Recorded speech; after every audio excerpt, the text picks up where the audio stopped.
क्या बीजेपी को अगले 15-20 सालों तक झारखंड की सत्ता हासिल नहीं होने वाली है?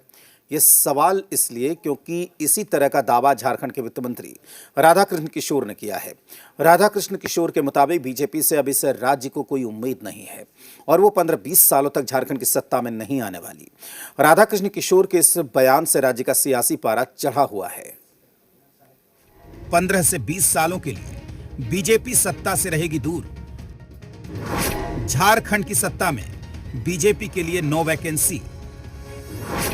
झारखंड बीजेपी की सोच और चेहरे में बड़ा फर्क। ये वो सवाल हैं जो झारखंड के वित्त मंत्री राधाकृष्ण किशोर के दावों के बाद खड़े हुए हैं। राधाकृष्ण किशोर ने ऐसा बयान देकर राज्य के सियासी पारे को उछाल दिया है। उन्होंने बीजेपी के लिए भविष्यवाणी करते हुए कहा है कि बीजेपी अगले 15 से 20 सालों तक झारखंड की सत्ता में नहीं आने वाली है। भारतीय जनता पार्टी ने जो 2014 से 2019 तक जो किया है वो तो अब सामने आ गया है कि भाजपा से कोई उम्मीद इस राज्य को नहीं है।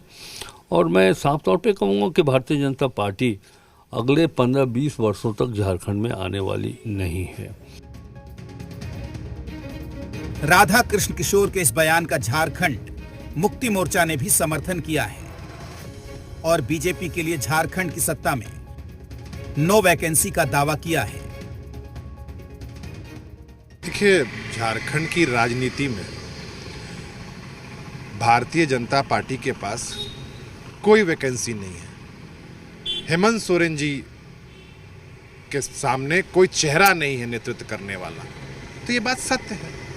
और इनके पास ना नीति है ना नेता है, तो भारतीय जनता पार्टी क्या झारखंड में किसी के पास विकल्प नहीं है। एक ही विकल्प है, वह है हेमंत सोरेन जी।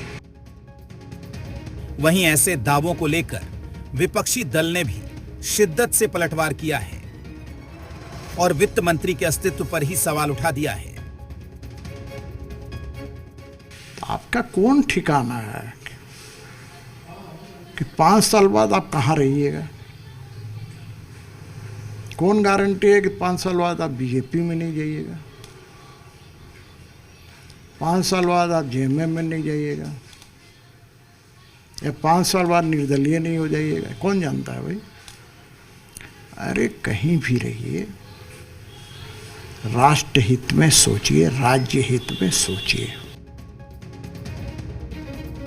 बीजेपी झारखंड में 2019 से ही सत्ता से बाहर है और दोबारा सत्ता हासिल करने के लिए उसे 2029 तक का इंतजार करना होगा।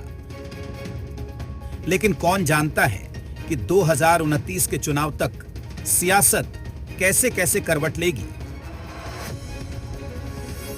ब्यूरो रिपोर्ट, जी मीडिया।